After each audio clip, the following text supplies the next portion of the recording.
drop. Hello and welcome to Storytime with Miss Bethany. I'm Miss Bethany. I work at the Beaverton City Library, and today I'm going to be telling you the story of Rocky the Rooster.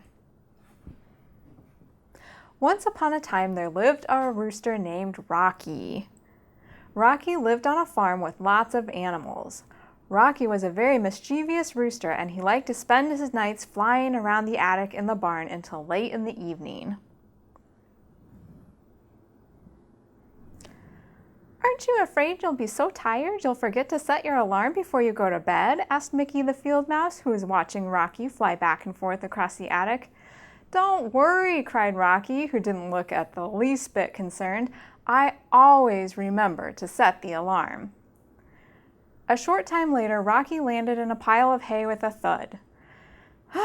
"Guess it's time to call it a night," he said, as he let out a loud yawn while making his way to his bed. Rocky was so tired he had barely covered himself with his straw blanket when he fell fast asleep. The next morning, Rocky was awakened by the bright light from the sun's rays. "Whoa!" he cried as he jumped straight out of the bed, looking frantically for his alarm clock. 8 o'clock, he gasped, and then he remembered he had forgotten to set the alarm the night before. Without even time to wash his face, Rocky made his way downstairs to the first floor of the barn. "Hurry, wake up," he cried, to no one in particular. "It's late, it's late." Conrad the cow was the first to open his eyes. "Moo, Rocky," he said. "How come you're late? I've got milk to deliver." "I overslept," Rocky called over his shoulder as he sped to Sharona the sheep.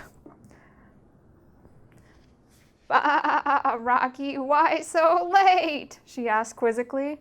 "Now I'm going to be late to the pasture." "I overslept," Rocky yelled as he made his way to Henry the horse's pen. "Nay, a bit late today, aren't we, Rocky?" demanded the horse when Rocky wakened him. "I'm late for my morning gallop." I'm sorry," he stammered. "I overslept," and he made his way over to Perry the pig's sty.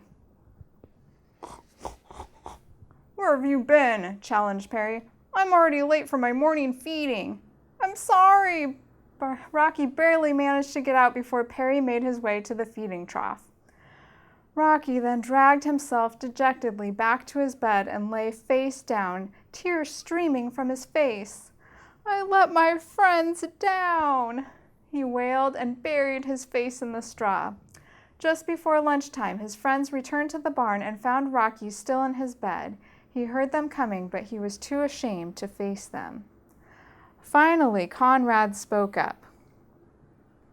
"Rocky," he said, "you know we were all pretty upset with you this morning for waking us up late. We depend on you."